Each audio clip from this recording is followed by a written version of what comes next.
اب نئے مضمون کا آغاز ہوتا ہے جس کا عنوان ہے در بیان آن کا در توبہ و استغفار بازست از کرم حق، یعنی اس کا بیان کہ اللہ تعالیٰ کے کرم سے توبہ اور معافی کا دروازہ کھلا ہوا ہے۔ خبردار اس کے بعد نہ کر، بچاؤ اختیار کر، کیونکہ بخشش سے توبہ کا دروازہ کھلا ہوا ہے۔ مغرب کی جانب سے توبہ کا دروازہ کھلا ہوا ہے مخلوق پر قیامت تک، جب تک کہ سورج مغرب سے طلوع کرے وہ دروازہ کھلا ہوا ہے، اس سے روگدانی نہ کر۔ خدا کی رحمت سے جنت کے 8 دروازے ہیں، وہ 8 میں سے اے بیٹا ایک توبہ کا دروازہ ہے، وہ سب کبھی کھلتے ہیں کبھی بند ہوتے ہیں، اور توبہ کا دروازہ ہمیشہ کھلا رہتا ہے۔ خبردار غنیمت سمجھ، دروازہ کھلا ہوا ہے، جلد سامان وہاں لے جا، حاسد کی آنکھ میں دھول جھونک کر، اس سے پہلے کہ قہر کی وجہ سے دروازہ بند ہو جائے، اس کے بعد تیری آہوزاری کوئی نہ سنے گا۔ کفر سے پلٹ جا اور اس دروازے کو حاصل کر لے تاکہ تو بدبختی سے مردود بارگاہ نہ بنے۔ یہاں مترجم نے حاشیے میں لکھا ہے کہ میں نے تھوڑے سے تیرے واقعات تجھے بتائے ہیں تاکہ تجھے معلوم ہو جائے کہ مجھے ساری باتیں معلوم ہیں۔ ان واقعات سے تو کہاں تک آنکھیں بند کرے گا؟ ابھی توبہ کا دروازہ کھلا ہوا ہے، تو اپنی بدکرداری سے توبہ کر سکتا ہے۔ جب تک سورج مغرب کی جانب سے طلوع نہ کرے گا توبہ کا دروازہ کھلا رہے گا۔ جنت کے 8 دروازے ہیں جن میں سے ایک توبہ کا دروازہ ہے، اس دروازے کے علاوہ دوسرے دروازے کسی وقت کھلے رہتے ہیں کبھی بند ہوتے ہیں، لیکن توبہ کا دروازہ ہمیشہ کھلا رہتا ہے۔ ابھی توبہ کا دروازہ کھلا ہوا ہے، بہت جلد اس کی طرف رجوع کر لینا چاہیے، اس کے بند ہو جانے کے بعد آہوزاری کام نہ آئے گی۔ حضرت اور یہاں حاشیہ ختم ہوتا ہے۔ اب نئے مضمون کا آغاز ہوتا ہے جس کا عنوان ہے گفتن موسیٰ علیہ السلام مر فرعون را کہ از من یک پند قبول کن او 4 فضیلت ایوز بستان او پرسیدن فرعون کے آن 4 دام است، یعنی حضرت موسیٰ علیہ السلام کا فرعون سے کہنا کہ میری ایک نصیحت مان لے اور بدلے میں 4 فضیلتیں حاصل کر لے، اور فرعون کا دریافت کرنا کہ وہ 4 کیا ہیں۔ آگاہ میری ایک بات مان لے اور بجا لا، پھر مجھ سے اس کے بدلے میں 4 لے لے۔ اس نے کہا اے موسیٰ وہ ایک کیا ہے؟ اس ایک کی میرے لیے تھوڑی سی تشریح کر دے۔ فرمایا وہ ایک یہ ہے کہ تو علل اعلان کہہ دے کہ اللہ کے علاوہ اور کوئی خدا نہیں ہے، جو آسمانوں کو اور بلندی پر ستاروں کو پیدا کرنے والا ہے، وہ انسانوں اور دیو اور پری اور پرندوں کو، دریا اور پہاڑ اور جنگل اور میدان کا پیدا کرنے والا ہے، اس کی سلطنت لامحدود ہے اور وہ بے مثال ہے۔ یہاں مترجم نے حاشیے میں لکھا ہے کہ حضرت موسیٰ علیہ السلام نے فرمایا کہ اے فرعون اس دروازے کی طرف جلد رجوع کر لے۔ حضرت موسیٰ علیہ السلام نے فرمایا کہ ایک بات مان لے اور اس کے عوض میں 4 فضیلتیں حاصل کر لے۔ فرعون نے کہا اے موسیٰ اس ایک بات کی تشریح کر دیجئے۔ حضرت موسیٰ علیہ السلام نے فرمایا وہ ایک بات یہ ہے کہ تو توحید کا قائل ہو جا، اسی کو آسمانوں، ستاروں اور انسانوں اور تمام کائنات کا خالق مان لے۔ اور یہاں حاشیہ ختم ہوتا ہے۔ وہ ہر چیز اور ہر شخص اور ہر جگہ کا نگہبان ہے، دنیا میں ہر جاندار کو رزق دینے والا ہے، زمین اور آسمان کا محافظ بھی ہے، گھاس سے پھول پیدا کرنے والا بھی ہے، وہ بندوں کے دل کی بات سے باخبر ہے، وہ متکبروں پر حاکم اور زبردست ہے، وہی ہر بادشاہ کا بادشاہ ہے، اس کا حکم ہے اللہ جو چاہتا ہے کرتا ہے۔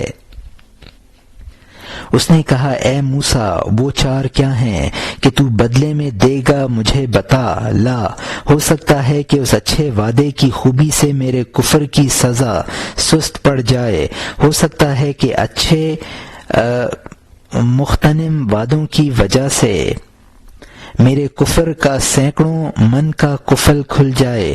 ہو سکتا ہے کہ شہد کی نہر کی تاثیر سے یہ کینہ کا زہر میرے جسم میں شہد بن جائے، یا اس دودھ کی پاکیزہ نہر کے عکس سے تھوڑی دیر کے لیے قیدی عقل پرورش پالے، یا شاید شراب کی ان نہروں کے پرتو سے میں مست ہو جاؤں، حکم خداوندی کا ذوق حاصل کر لوں، یا شاید ان پانی کی نہروں کی لطافت سے برباد بے خبر جسم تازگی حاصل کر لے، میری شور زمین میں سبزہ پیدا ہو جائے، میرے کانٹوں کا کھیت جنت الماوا بن جائے۔ ہو سکتا ہے کہ بہشت اور چاروں نہروں کے پرتو سے جان اللہ کی مدد کی خواستگار بن جائے۔ یہاں مترجم نے حاشیے میں لکھا ہے کہ اللہ تعالی ہر انسان کے دل کے راز جانتا ہے۔ فرعون نے کہا، سزا کا ایک طریقہ تھا جس میں مجرم کے چاروں ہاتھ پاؤں کیلوں سے باندھ دیے جاتے تھے، اور یہاں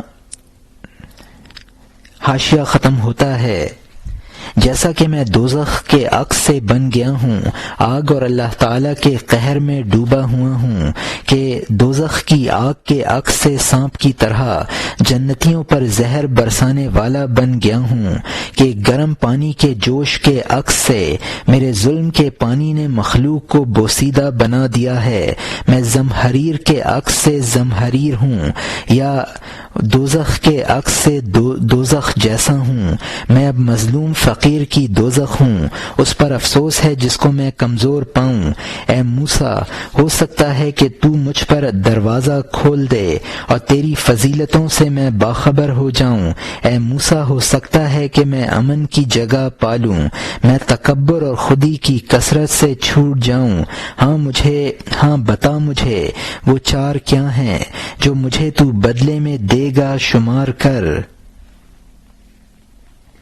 یہاں مترجم نے حاشیے میں لکھا ہے کہ انسان کے اخلاق حمیدہ جنت کا عکس اور اخلاق ذمیمہ دوزخ کا عکس ہیں۔ انسان کا ظلم و جور دوزخ کی آگ کا عکس ہے۔ گرم پانی جو دوزخیوں کو پلایا جائے گا اسے آب حمیم کہتے ہیں۔ زمہریر دوزخ کا ایک طبقہ ہے جو انتہائی سرد ہے۔ فرعون نے کہا، اے موسیٰ، شاید میں تیری فضیلتوں پر ایمان لے آؤں، وہ چار چیزیں بتا دے جو توحید کا قائل ہونے پر مجھے حاصل ہوں گی۔ حضرت موسیٰ علیہ السلام نے ان چار باتوں کی تفصیل کی جو ایمان کے عوض میں فرعون کو حاصل ہوں گی۔ اور یہاں حاشیہ ختم ہوتا ہے، اب نئے مضمون کا آغاز ہوتا ہے جس کا عنوان ہے شرح کردن موسیٰ علیہ السلام چار فضیلت را جہت پا مردی ایمان فرعون پامزدی ایمان فرعون، یعنی حضرت موسیٰ علیہ السلام کا ان چار فضیلتوں کی تشریح کرنا جو فرعون کے ایمان کا بدلہ ہوں گی۔ حضرت موسیٰ علیہ السلام نے فرمایا، ان چاروں میں سے پہلی یہ ہے کہ تیرے جسم کو پائیدار صحت حاصل ہوگی، وہ بیماریاں جو طب میں مذکور ہیں اے با اقبال تیرے جسم سے دور ہوں گی۔ دوسرے، تیری عمر دراز ہوگی کیونکہ موت تیری عمر سے احتراز کرے گی۔ ایک ہموار عمر کے بعد یہ نہ ہوگا کہ تو دنیا سے ناکام جائے۔ یہاں مترجم نے حاشیے میں لکھا ہے، یعنی اگرچہ تو اس وقت بھی صحت مند ہے لیکن ایمان لانے پر آئندہ صحت مند رہنے کا وعدہ ہے۔ دوسری بات جو تجھے حاصل ہوگی وہ عمر کی درازی ہے۔ بالآخر موت آئے گی لیکن ایسی حالت میں آئے گی کہ تو دنیا سے بامقصد جائے گا۔ اور یہاں حاشیہ ختم ہوتا ہے، بلکہ موت کا خواہاں ہو کر جس طرح دودھ پیتا بچہ، نہ کہ کسی بیماری کی وجہ سے جس نے تجھے قیدی بنا لیا ہو، تو موت کا جویاں ہوگا لیکن عجز اور تکلیف کی وجہ سے نہیں، بلکہ تو گھر کی ویرانی میں خزانہ دیکھے گا، تو اپنے ہاتھ میں کٹال لے گا، بے تامل گھر پر تو اپنے ہاتھ میں کدال لے گا، بے تامل گھر پر مارے گا، کیونکہ تو گھر کو کو خزانے کا پردہ سمجھے گا، اس ایک دانے کو 100 کھلیانوں کا مانع سمجھے گا، تو اس دانے کو آگ میں پھینک دے گا، مردانہ کدال کو سامنے رکھے گا، بے تامل اس جسم کے گھر کو اکھاڑ دے گا تاکہ تیرا چاند ابر کے نیچے سے نکل آئے۔ اے وہ جو ایک پتے کی وجہ سے ایک باغ سے محروم ہو گیا ہے، اس کیڑے کی طرح جس کو ایک پتے نے انگور سے ہٹا دیا ہے، جب اللہ کے کرم نے اس کیڑے کو بیدار کر دیا، اس کیڑے نے جہل کے اژدہے کو نگل لیا، کیڑا انگور کی بیل میوہ بھرا درخت بن گیا، اس نیک بخت نے اس طرح تبدیلی کر لی۔ یہاں مترجم نے حاشیے میں لکھا ہے، پھر تجھے مرنے کی ایسی تمنا ہوگی جیسی کہ بچے کو دودھ کی ہوتی ہے۔ دنیا سے تنگ آ کر مرنے کی تمنا نہ ہوگی، بلکہ اس لیے ہوگی کہ تو سمجھے گا کہ جب تک جسم ویران نہ ہوگا اس کے اندر مدفون خزانہ ہاتھ نہ آئے گا۔ جسمانی زندگی کو خزانہ معرفت کے لیے تو پردہ سمجھے گا، تو سمجھے گا کہ معرفت کا چاند اس جسم کے ابر میں پوشیدہ ہے۔ جو لوگ جسم پروری میں لگے ہیں ان کی مثال اس کیڑے کی سی ہے جو ایک پتے کو چمٹا ہوا ہے اور اس کی وجہ سے وہ انگور کی لذتوں سے محروم ہے۔ جب خدا کے کرم سے یہ کیڑا پیدا ہو جائے گا تو جہل اور نادانی کے اژدہے کو نگل جائے گا۔ اور یہاں حاشیہ ختم ہوتا ہے، اب نئے مضمون کا آغاز ہوتا ہے جس کا عنوان ہے تفسیر کنت کنزا مخفیا فاحببت ان اعرف فخلقت الخلق لاعرف، یعنی میں چھپا ہوا خزانہ تھا تو میں نے چاہا کہ میں پہچانا جاؤں، تو میں نے مخلوق پیدا کی تاکہ میں پہچانا جاؤں کی تفسیر۔ گھر کھود ڈال یمن کے اس عقیق سے لاکھوں گھر بنائے جا سکتے ہیں، خزانہ گھر کے نیچے ہے اور کوئی تدبیر نہیں ہے، ویرانی کی فکر نہ کر اور نہ ٹھہر، ایک نقد خزانے سے ہزاروں گھر تکلیف کے بغیر تعمیر کیے جا سکتے ہیں۔ یہاں مترجم نے حاشیے میں لکھا ہے کہ مخلوق سے خدا کی معرفت کا مطلب یہ ہے کہ انسان خدائی صفات حاصل کر لیتا ہے تو اس کے ذریعے خدا کی صفات کی معرفت ہوتی ہے۔ یمن سے مراد قلب اور روح ہے اور عقیق سے مراد حکمت ہے۔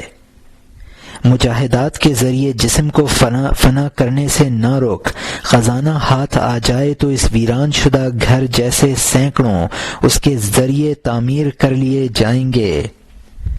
انجام کار یہ گھر خود ویران ہوگا، خزانہ یقیناً اس کے نیچے سے ظاہر ہوگا لیکن وہ تیری ملکیت نہ ہوگا، کیونکہ روح کے لیے وہ نذرانہ اس جسم کو ویران کرنے کی مزدوری ہے۔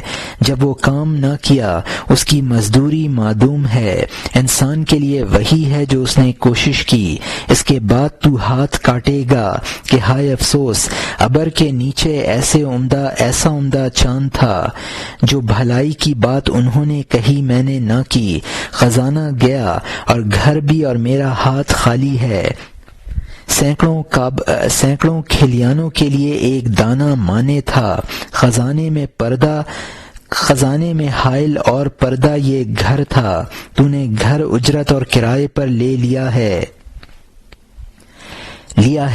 خرید و فروخت کے ذریعے تیری ملکیت نہیں ہے، اس کرائے کی مدت موت تک ہے تاکہ تو اس مدت میں اس میں کام کر لے۔ یہاں مترجم نے حاشیے میں لکھا ہے کہ بالآخر جسم کو فنا ہونا ہے لیکن مزدوری محنت سے ملتی ہے، اگر اس کے فنا کرنے میں تیری محنت شامل نہیں ہے تو غیبی خزانے تیری مزدوری میں تجھے نہ ملیں گے۔ جب محنت نہ کی تو مزدوری معدوم ہے، اس لیے کہ انسان کو اس کی محنت اور سعی کا ہی ثمرہ ملتا ہے۔ جب خزانہ نمودار ہوگا وہ تیرا نہ ہوگا تو افسوس کر لے گا، اس وقت نصیحت پر عمل نہ کرنے سے تو افسوس کرے گا اور سمجھے گا کہ جسم کا ایک دانہ میں کھلیان کے حاصل کرنے سے مانے بنا، جسم کا ایک دانہ اس کھلیان کے حاصل کرنے سے مانے بنا، یہ جسم کا گھر تیری ملکیت نہیں ہے، یہ کرایہ کا اور عارضی گھر ہے، یہ کرایہ داری موت کے وقت تک ہے اور اس لیے ہے کہ اس میں عمل کر لے۔ اور یہاں حاشیہ ختم ہوتا ہے۔ تو دکان میں چیتھڑے سی رہا ہے، اس دکان کے نیچے 2 کانے مدفون ہیں، یہ دکان کرائے کی ہے، جلدی کر کدال لے اور اس کی تہ کو کھود تاکہ تو کدال اچانک کان پر رکھ دے، دکان اور چیتھڑے سینے سے نجات پا جائے۔ چیتھڑے سینا کیا ہے؟ روٹی پانی کی خوراک، بھاری گدڑی پر تو یہ پیوند لگا رہا ہے، یہ تیرے جسم کی گدڑی ہر وقت پھٹتی رہتی ہے، تو اس خوراک سے اس پر پیوند لگاتا ہے۔ یہاں مترجم نے حاشیے میں لکھا ہے کہ کھانے پینے کے ذریعے تو جسم کو درست کرتا ہے اور یہ نہیں سمجھتا کہ اس میں 2 کانے مدفون ہیں۔ انسان کی بھوک پیاس جسم کی شکست و ریخت ہے اور کھانا پینا اس کی رفو گری ہے۔ اور یہاں حاشیہ ختم ہوتا ہے۔ اے بامقصد بادشاہ کی نسل سے ہوش میں آ، اس چیتھڑے سینے سے شرم کر، اس دکان کی تہ سے ٹکڑا ہٹا تاکہ تیرے سامنے 2 کانے رونما ہوں، اس سے قبل کہ گھر کی کرایہ داری کا وقت ختم ہو اور تو نے اس سے کوئی پھل نہ کھایا ہو، پس تجھے دکان کا مالک نکال دے، اس دکان کو کان کے منہ پر سے اکھاڑ دے، تو کبھی حسرت سے سر پیٹے گا، کبھی اپنی بے وقوفی کی داڑھی نوچے گا کہ ہائے افسوس، یہ دکان میرے قبضے میں تھی، میں اندھا تھا، میں نے اس جگہ سے نفع حاصل نہ کیا، ہائے افسوس، میں نے خزانہ ضائع کر دیا، آب حیات کو مٹی سے ڈھک دیا، ہائے افسوس، ہمارا وجود برباد ہو گیا، قیامت تک بندوں کے لیے حسرت ہے، رہ گیا۔ یہاں مترجم نے حاشیے میں لکھا ہے کہ حضرت آدم علیہ السلام جو پہلے خلیفۃ اللہ ہیں، ان کو بادشاہ کہا ہے۔ اس عارضی دکان یعنی جسم کو توڑ ڈال، اس میں سے زر و جواہر کی 2 کانیں برآمد ہوں گی، یہ عارضی جسم ہے، اس سے فائدہ اٹھا لے اور اس کی صورت یہی ہے کہ مجاہدات کے ذریعے اس کو فنا کر دے۔ ایک وقت آ جائے گا کہ یہ عارضی جسم تجھ سے لے لیا جائے گا اور تو اس کان سے محروم ہو جائے گا جو اس میں مدفون ہے، اور تو افسوس کرے گا اور کہے گا کہ میں خزانے سے محروم ہو گیا اور میں نے آب حیات کو مٹی سے چھپا دیا۔ پھر تو اس آیت کا مصداق بن جائے گا۔ اور یہاں حاشیہ ختم ہوتا ہے۔ اب نئے مضمون کا آغاز ہوتا ہے جس کا عنوان ہے غرہ شدن آدمی با ذکاوت و تصورات طبع خویش و طلب نہ کردن علم غیب کہ علم انبیاء است علیہم السلام۔ انسان کا اپنی ذہانت اور اپنے طبعی تصورات سے دھوکے میں پڑنا اور علم غیب طلب نہ کرنا جو الانبیاء علیہم السلام کا علم ہے۔ میں نے گھر میں نقش و نگار دیکھے، اس گھر کے عشق میں بے قرار تھا، میں گھر کے معاملے میں حیران اور کمزور بن گیا، لامحالہ میں حقیقت سے خالی اور بدحال رہ گیا، گھر کی محبت میرے دل میں کام کر گئی، میں لامحالہ خزانے سے دور اور تنہا رہ گیا۔ یہاں مترجم نے حاشیے میں لکھا ہے کہ انسان اپنی ذہانت اور عقل مندی کے بھروسے پر علم نبوت سے محروم رہ جاتا ہے، بالآخر اس کو افسوس کرنا پڑتا ہے کہ مکان کے نقش و نگار میں مصروف ہو کر اس کے خزانے سے محروم ہو گیا، پھر افسوس کے ساتھ اس کو کہنا پڑے گا کہ میں گھر کے نقش و نگار میں کھو گیا اور خزانے سے محروم ہو گیا۔ اور یہاں حاشیہ ختم ہوتا ہے۔ میں پوشیدہ خزانے سے بے خبر تھا،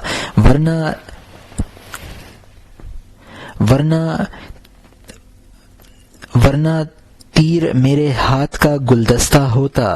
افسوس اگر میں تیر کی قدر کر لیتا، اس وقت میں غم پر تبرہ پڑھ دیتا۔ جو پوشیدہ خزانے سے بے خبر تھا، ورنہ تبر میرے ہاتھ کا گلدستہ ہوتا۔ افسوس اگر میں تبر کی قدر کر لیتا، اس وقت میں غم پر تبرہ پڑھ دیتا۔ میں نے نقش و نگار پر آنکھ جما دی، بچوں کی طرح محبت کرنے لگا۔ اس ماہر اور دانا نے بہت اچھا کہا ہے کہ تو بچہ ہے اور گھر نقش و نگار سے بھرا ہوا ہے۔ الہی نامے میں اس نے نصیحت کی ہے کہ اپنے خاندان کو برباد کر۔ یہاں مترجم نے حاشیے میں لکھا ہے کہ ایک مصنوعی خوشبوؤں کا گولا ہوتا تھا جس کو ہاتھ پر رکھا جاتا تھا۔ تبر یعنی میں تبر کے ذریعے اس خزانے کو کھو دیتا۔ تبرہ کسی چیز سے برات کا اظہار کرنا ہے۔ میں نے مکان کے ظاہری نقش و نگار پر نظر رکھی۔ حکیم صناعی رحمۃ اللہ علیہ نے اپنی کتاب حدیقہ میں فرمایا ہے، الہی نامہ حکیم صناعی رحمۃ اللہ علیہ نے اپنی کتاب الہی نامہ میں فرمایا ہے، ہمہ اندوز مت سو انیست کہ تو طفلی او خانہ زنگ نیست۔ خاندان یعنی اعضائے جسمانی۔ یہاں تک مولانا کی تقریر حضرت موسیٰ علیہ السلام کی زبانی تھی۔ اب فرعون نے کہا کہ تقریر ختم کرو اور تیسری بات بتاؤ۔ یہاں مترجم کا حاشیہ ختم ہوتا ہے۔ اب نئے مضمون کا آغاز ہوتا ہے جس کا عنوان ہے تمامی شرح کردن موسیٰ علیہ السلام با فرعون فضیلت چہارگانہ، یعنی حضرت موسیٰ علیہ السلام کا فرعون سے چاروں فضیلتوں کی تشریح کو مکمل کرنا۔ اے موسیٰ بس کر، تیسرا وعدہ بتا، کیونکہ میرا دل اس کی پریشانی سے گم ہو گیا ہے۔ حضرت موسیٰ علیہ السلام نے فرمایا وہ تیسری دوہری حکومت ہے، دو جہان کی، جو دشمن اور مخالف سے خالی ہے، اس سلطنت سے بڑھ کر جو تو اس وقت رکھتا ہے، کیونکہ وہ جنگ میں ہے اور یہ صلح میں ہے۔ وہ خدا جو جنگ میں تجھے ایسا ملک عطا کر دیتا ہے، غور کر لے، صلح میں تیرے سامنے کعبہ دسترخوان بچھائے گا۔ غور کر لے، صلح میں تیرے سامنے کیسا دسترخوان بچھائے گا۔ جس کرم نے ظلم میں تجھے وہ کچھ دیا، غور کر وفاداری میں اس کی دلجوئی کیسی ہوگی۔ اس نے کہا اے موسیٰ، چوتھی کیا ہے جلد کہہ دے، میرا صبر جاتا رہا اور حرص بڑھ گئی ہے۔ فرمایا چوتھی یہ ہے کہ تو جوان رہے گا، بال تارکول کی طرح اور چہرہ گلے بابونہ کی طرح رہے گا۔ یہاں مترجم نے حاشیے میں لکھا ہے کہ یہاں تک مولانا کی تقریر حضرت موسیٰ علیہ السلام کی زبانی تھی۔ اب فرعون نے کہا کہ تقریر ختم کرو اور تو تیسری بات بتاؤ۔ حضرت موسیٰ علیہ السلام نے فرمایا کہ ایمان لے آئے گا تو تجھے دونوں جہانوں کی دوہری بادشاہت حاصل ہو جائے گی، جس میں تجھے کسی دشمن کا بھی ڈر نہ ہوگا۔ کفر کی حالت میں تجھے اتنا بڑا ملک دے رکھا ہے، اگر تو صلح کر لے گا اور ایمان لے آئے گا تو دیکھنا کتنی بڑی سلطنت حاصل ہوتی ہے۔ حضرت موسیٰ علیہ السلام نے فرمایا ایمان لانے پر چوتھی چیز جو تجھے ملے گی وہ یہ ہے کہ بقیہ عمر میں بھی تو جوان رہے گا۔ اور یہاں حاشیہ ختم ہوتا ہے۔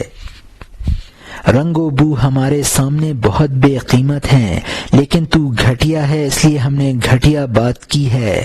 رنگ و بو اور مکان پر فخر کرنا بچوں کی خوشی اور دھوکہ ہے۔ یہاں مترجم نے حاشیے میں لکھا ہے کہ بچوں کی خوشی کی چیزیں ہیں۔ حضور صلی اللہ علیہ وآلہ وسلم کا ارشاد ہے کہ لوگوں سے دین کی ایسی باتیں کہو جو ان کی سمجھ کے مطابق ہوں، ورنہ وہ ان کی تکذیب کر دیں گے۔ اور یہاں حاشیہ ختم ہوتا ہے۔ اب نئے مضمون کا آغاز ہوتا ہے جس کا عنوان ہے بیان این خبر کے کل الناس علی قدر عقولہم لا علی قدر عقولکم حتی لا یکذب اللہ ورسولہ صلی اللہ علیہ وسلم، یعنی اس حدیث کی تفصیل کہ لوگوں سے ان کی عقلوں کے انداز سے بات کیا کرو نہ کہ اپنی عقلوں کے انداز سے، تاکہ اللہ اور اس کا رسول جھٹلا نہ دیا جائے۔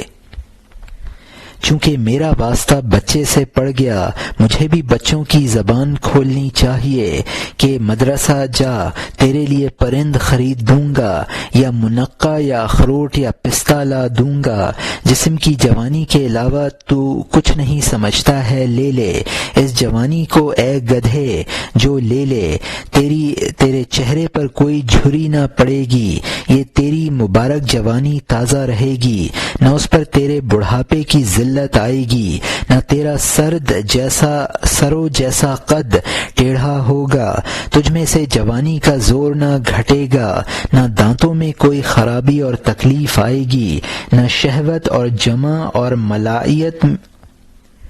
ملائیت میں کمی آئے گی کہ عورتوں کو تیری کمزوری سے تکلیف ہو، نہ تیرے بال سفید ہوں گے، نہ کمر جھکے گی، بلکہ لہجہ بلہجہ اور دم بدم بہتر ہوگا، تجھ پر جوانی کی شان و شوکت اس طرح کشادہ ہوگی جس طرح حضرت عکاشہ رضی اللہ عنہ پر اس خوشخبری نے دروازہ کھولا تھا۔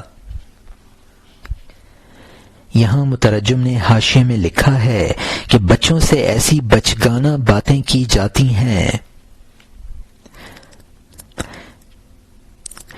یعنی دم بدم جوانی میں اضافہ ہوگا۔ حضرت عکاشہ رضی اللہ عنہ مشہور صحابی ہیں۔ ایک روز حضور صلی اللہ علیہ وسلم نے فرمایا، میری امت میں کچھ لوگ ایسے ہوں گے جو بغیر حساب و کتاب جنت میں داخل ہوں گے۔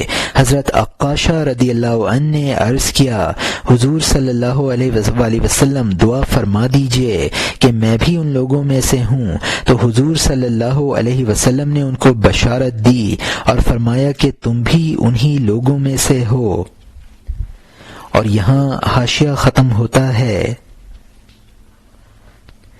اب نئے مضمون کا آغاز ہوتا ہے جس کا عنوان ہے معنی حدیث من بشرنی بخروج السفر بشرته بدخول الجنت ونسبق عکاشہ، یعنی اس حدیث کا مطلب کہ جو مجھے سفر کے نکل جانے کی خوشخبری دے گا میں اس کو جنت کی خوشخبری دوں گا، اور حضرت عکاشہ رضی اللہ عنہ کی پہل۔ نبی آخر الزماں احمد صلی اللہ علیہ وسلم کا انتقال بلا اختلاف ربیع الاول میں ہوا ہے۔ جب آپ کا دل انتقال کے وقت سے باخبر ہو گیا، آپ دل و جان سے اس وقت کے مشتاق ہو گئے۔ جب ماہ سفر آیا، آپ سفر سے خوش ہوئے کہ اس مہینے کے بعد میں سفر کروں گا۔ راہیابی کے شوق سے ہر شب کو دل نکلنے تک آپ راہ اعلیٰ کے رفیق کا نعرہ لگاتے تھے۔ یہاں مترجم نے حاشیے میں لکھا ہے کہ اہل سنت کے نزدیک بالاتفاق حضور صلی اللہ علیہ وسلم کی وفات ربیع الاول کے مہینے میں ہوئی ہے۔ وفات کے قریب حضور صلی اللہ علیہ وسلم یہ جملہ فرما رہے تھے، اللہم بالرفیق الاعلی، یعنی اب میں رفیق اعلی کے پاس جانا چاہتا ہوں۔ حضور صلی اللہ علیہ وآلہ وسلم نے فرمایا، جو سفر کے ختم ہونے اور ربیع الاول کے آمد کی خوشخبری دے گا میں قیامت میں اس کا سفارشی بنوں گا۔ یہاں مترجم کا حاشیہ ختم ہوتا ہے۔ فرمایا، جو شخص مجھے خوشخبری دے گا میں جب سفر کا مہینہ دنیا سے باہر پاؤں نکالے گا،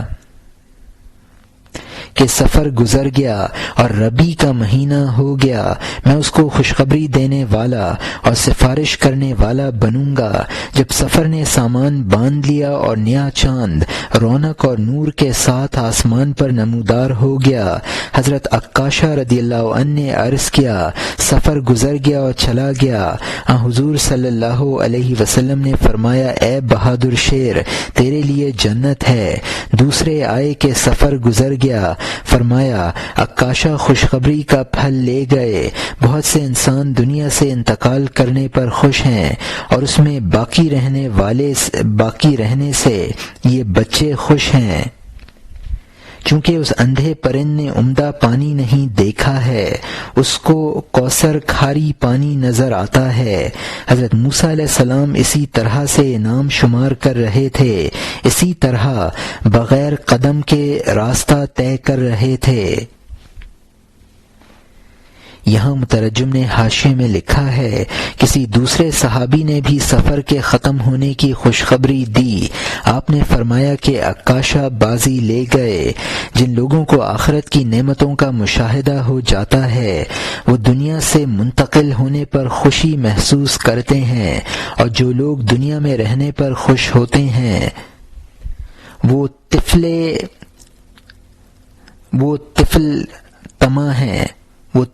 طمع ہیں۔ ایمان لانے پر اس کو جو انعام ملیں گے، حضرت موسیٰ علیہ السلام وہ شمار کراتے رہے۔ اور یہاں حاشیہ ختم ہوتا ہے کہ تیرا صاف اقبال تلچھٹ نہ بنے گا، تیرے نصیب کا اطلس برد نہ بنے گا، قوی نصیبہ سے تو جو چاہے گا پائے گا، تو خوش رہے گا کمزور نہ بنے گا۔ فرعون نے کہا، بہت اچھا، تو نے عمدہ بات کہی، لیکن میں اچھے دوست سے مشورہ کر لوں۔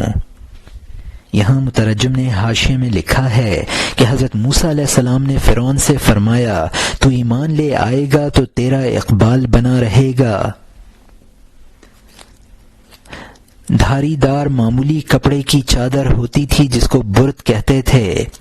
فرعون نے نصیحتیں سن کر کہا، میں جب تک اپنی بیوی سے مشورہ نہ کر لوں اس وقت تک کوئی جواب نہیں دے سکتا۔ اور یہاں حاشیہ ختم ہوتا ہے۔ اب نئے مضمون کا آغاز ہوتا ہے جس کا عنوان ہے مشورت کردن فرعون با آسیہ خاتون در ایمان آوردن با موسیٰ علیہ السلام او فرمودن آسیہ او را با ایمان آوردن، یعنی حضرت موسیٰ علیہ السلام پر ایمان لانے میں حضرت آسیہ خاتون سے فرعون کا مشورہ کرنا اور حضرت آسیہ کا اس کو ایمان لانے کو کہنا۔ پھر اس نے یہ باتیں حضرت آسیہ سے کہیں۔ انہوں نے فرمایا، اے سیاہ دل، ان پر جان چھڑک دے، اس گفتگو کا متن بہت سی عنایتیں ہیں۔ اے نیک خصلت شاہ، جلد حاصل کر لے، کھیتی کا وقت آ گیا، واہ واہ کس قدر نفع بھری کھیتی، یہ کہا اور رونے لگیں اور گرم ہو گئیں، جگہ سے کودیں اور کہا، تجھے مبارک اے گنجے، سورج تیرا تاج بن گیا ہے۔ ایب خود گنجے کو ٹوپی پہناتا ہے، خصوصاً جب سورج اور چاند ٹوپی ہو۔ اس مجلس میں جس میں تو نے یہ سنا تھا، تو نے ہاں اور صد آفرین کیوں نہ کہا تھا؟ یہ بات اگر سورج کے کان میں پڑتی، اس کی تمنا میں اوندھے نیچے آ جاتا۔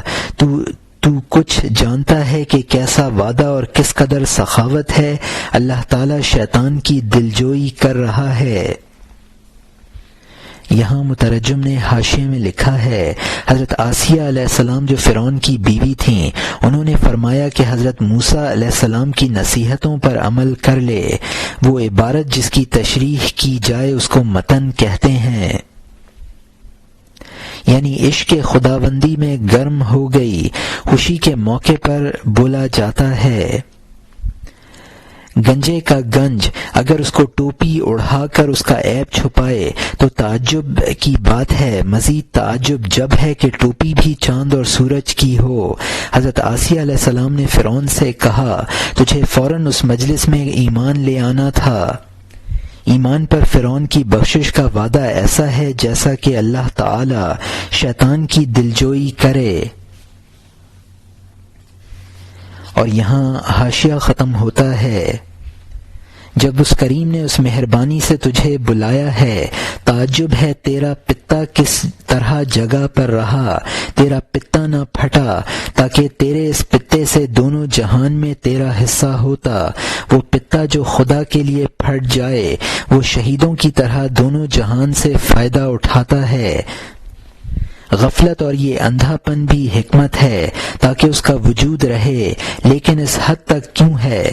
غفلت بھی حکمت اور نعمت ہے تاکہ ہاتھ سے سرمایہ جلد نہ نکل جائے، لیکن نہ اس قدر کہ ناسور بن جائے، ایک بیمار کی جان اور عقل کا زہر بن جائے۔ ایسے بازار کو خود کون حاصل کر سکتا ہے؟ ایک کہ تو ایک پھول کے بدلے میں چمن کو خرید لے، ایک دانے کا 100 باغ تیرے لیے بدلہ ہوں، ایک رتی کا تیرے لیے 100 کانے بدلہ ہوں۔ اس رتی کا دینا اللہ کا ہو جانا ہے تاکہ اللہ اس کا ہو گیا ہاتھ آ جائے، کیونکہ یہ کمزور بے قرار شخصیت اللہ کی پائیدار شخصیت سے وجود میں آئی ہے۔ جب فانی شخصیت نے اپنے آپ کو اس کے سپرد کر دیا، وہ ہمیشہ کے لیے باقی ہو گئی اور ہرگز نہ مرے گی، اس قطرے کی طرح جو ہوا اور مٹی سے خائف ہے کہ ان دونوں سے فنا اور ہلاک ہو جائے گا۔ جب وہ اپنی اصل میں جو کہ دریا تھی کود گیا تو اس نے سورج کی گرمی اور ہوا اور خاک سے نجات پالی۔ یہاں مترجم نے حاشیے میں لکھا ہے، اپنے جیسے معصیت کار پر اللہ کی رحمت دیکھ کر تیرا پتا کیوں نہ پھٹا؟ اگر پھٹ جاتا تو دونوں جہان کی کامیابی تھی۔ جو پتا اللہ کے لیے پھٹ جائے، اس کو شہیدوں کی طرح خدا کی جانب سے غذا ملتی ہے۔ نظام عالم کی بقا کے لیے خدا سے غفلت اور اندھے پن کی بھی ضرورت ہے، لیکن تیری غفلت حد سے بڑھی ہوئی ہے۔ اگر انسان ہمہ وقت استغراق میں رہے اور اس کے حواس معطل رہیں تو اس کے علم کا سرمایہ گھٹ جائے گا، لیکن ایسی غفلت جو ناسور کے درجے کی ہو بری چیز ہے۔ حضرت موسیٰ علیہ السلام کی دعوت کو قبول کرنا ایسا ہے جیسا کہ ایک پھول کے عوض چمن خرید لیا جائے۔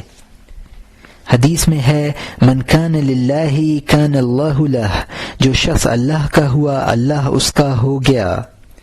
حدیث قدسی ہے، من احببنی قتلتہ ومن قتلتہ فانا دین، یعنی جو مجھ سے محبت کرتا ہے میں اس کو قتل کر دیتا ہوں، اور میں جس کو قتل کر دیتا ہوں اس کا بدلہ میں خود ہوں۔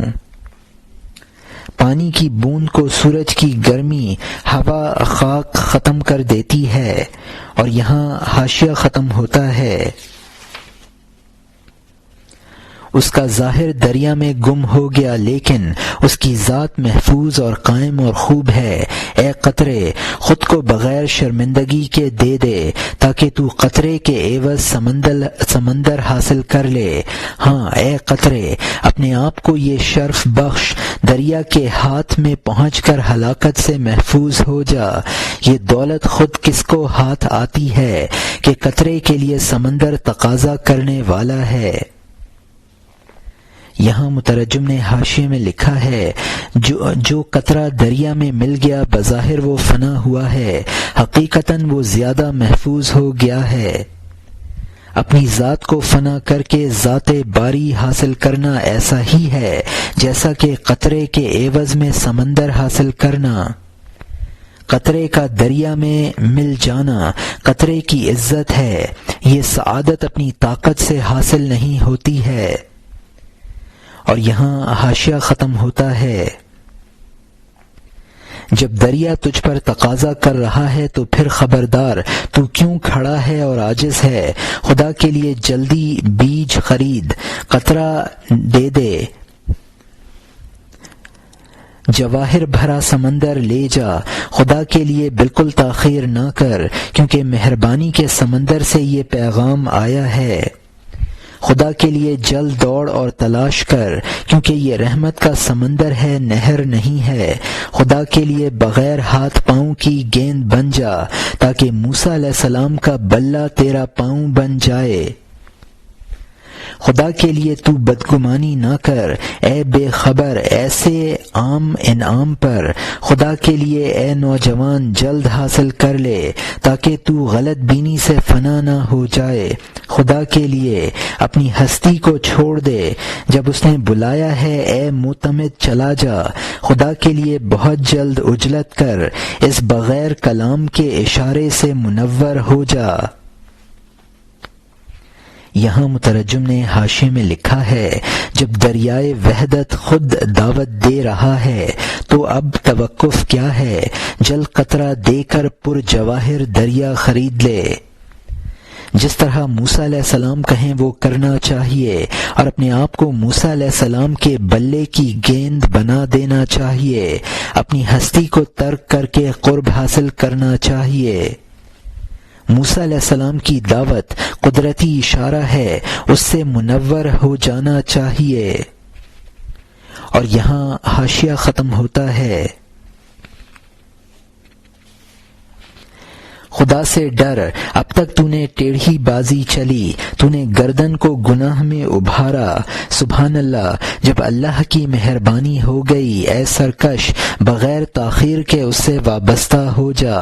خدا کے لیے جب تک تیرے گناہ تیری رسوائی کا باعث نہیں بنے ہیں، شکر ادا کر۔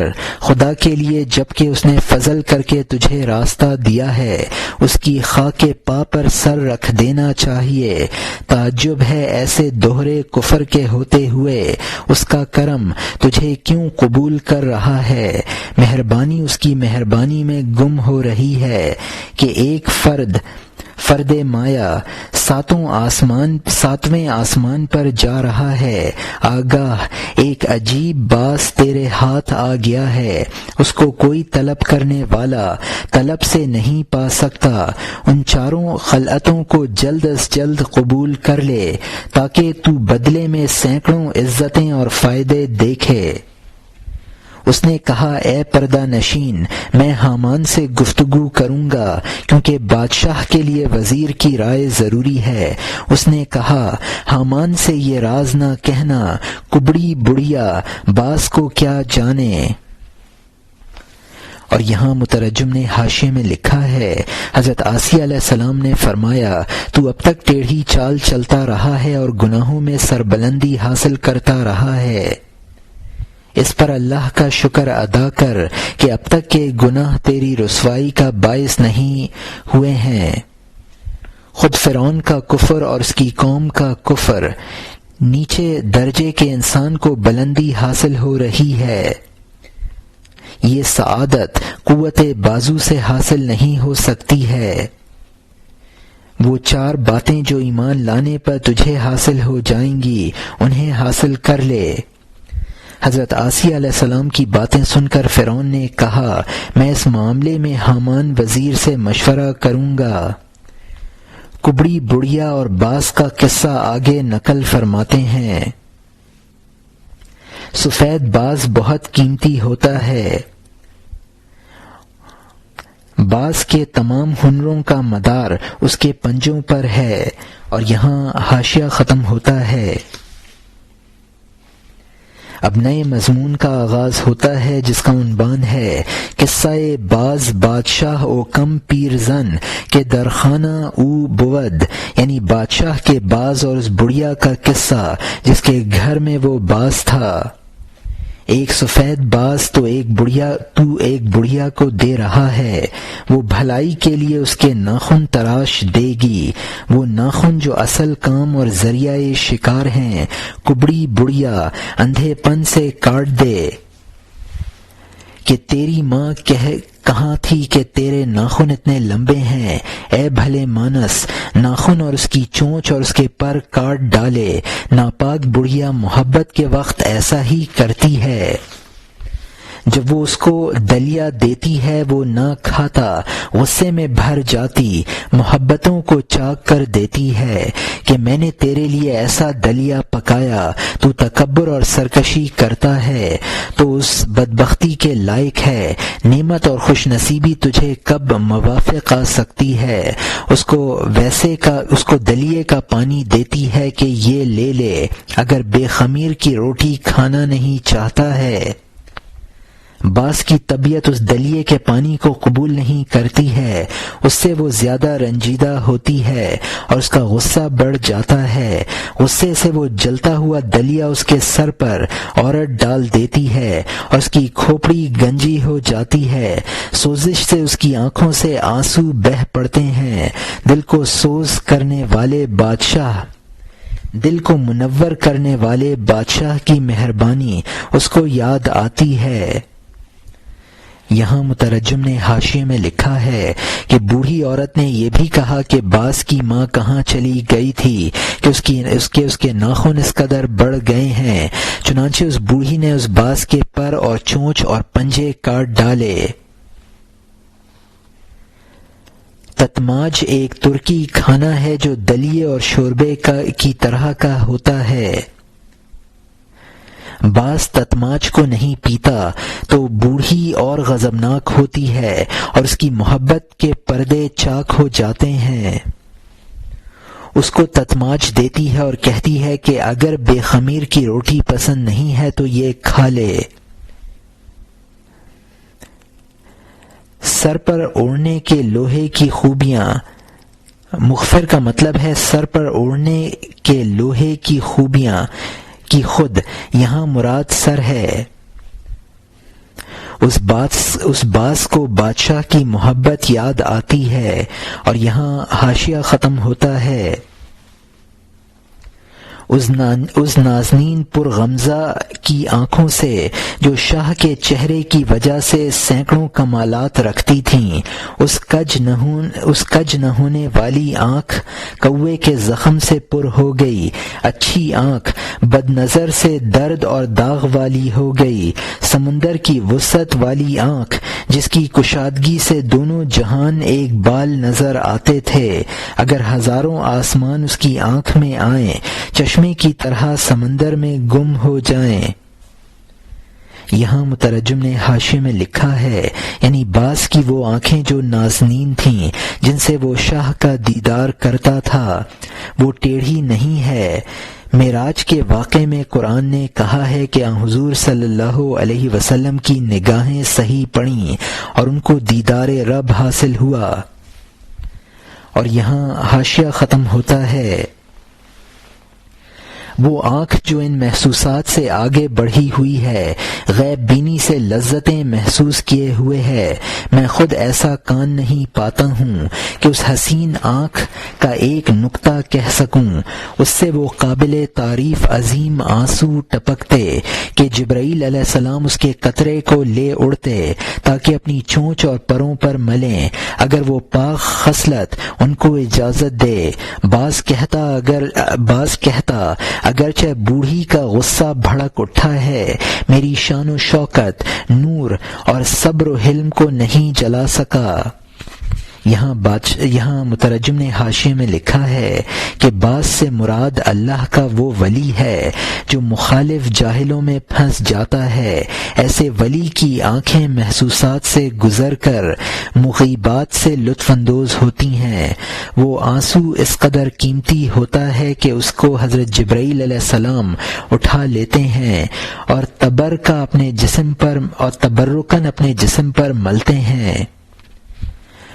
وہ ولی جو دشمن کے ہاتھوں تکلیف اٹھا رہا ہے کہتا ہے کہ مخالفوں کے غصے سے میرے استقلال میں کوئی فرق نہیں آ سکتا ہے، اگر مادی جسم ہلاک بھی ہو جائے تو کیا پرواہ، اس کی مثال تو حضرت صالح علیہ السلام کی اونٹنی کی سی ہے۔ خصوصیت حضرت صالح علیہ السلام میں تھی نہ کہ اونٹنی میں۔ اور یہاں حاشیہ ختم ہوتا ہے۔ باز کہتا اگرچہ بوڑھی کا غصہ بھڑک اٹھا ہے، میری شان و شوکت نور اور صبر و حلم کو نہیں جلا سکا، میری جان کا باز پھر سینکڑوں صورتیں حاصل کر لے گا۔ وہ اونٹنی پر نہ حضرت صالح علیہ السلام پر زخم لگاتی ہے۔ حضرت صالح علیہ السلام اگر ایک پرشوکت پھونک مار دیں، پہاڑ کی چٹان ایسی سینکڑوں اونٹنیاں جن دے، دل کہتا ہے کہ چپ اور ہوش میں آ، ورنہ غیرت خداوندی تانا بانا ادھیڑ دے گی۔ اس کی غیرت میں سینکڑوں علم پوشیدہ ہیں، ورنہ ایک دم سے سینکڑوں جہان پھونک دے۔ شاہی تکبر نے اس کی نصیحت کے مقام پر قبضہ کر لیا، حتیٰ کہ اس نے نصیحت کی جانب سے دل کو روک دیا کہ میں حامان کی رائے سے مشورہ کروں گا، کیونکہ وہ سلطنت کی پشت اور اقتدار کا مدار ہے۔ حضرت موسیٰ علیہ السلام کے مشیر اللہ کے صدیق رضی اللہ عنہ ہیں۔ ابو جہل کا مشیر ابو لہب ہوا۔ ہم جنس ہونے کی رگ نے اس کو ایسا کھینچا کہ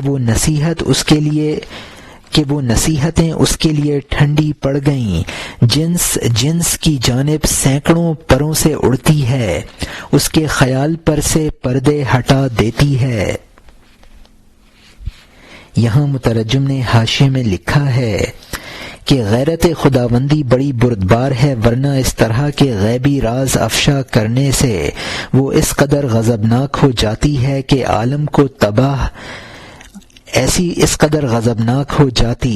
عالم کو تباہ کر دیتی۔ فرعون کا شاہی تکبر نصیحت قبول کرنے سے مانع بنا۔ تکبر کی وجہ سے اس نے کہا میں اپنے وزیر حامان سے مشورہ کروں گا۔ ہم جنس اپنی جنس سے مشورہ کرتا ہے۔ حضور صلی اللہ علیہ وسلم کے مشیر حضرت ابو بکر رضی اللہ عنہ تھے اور ابو جہل کا مشیر ابو لہب تھا۔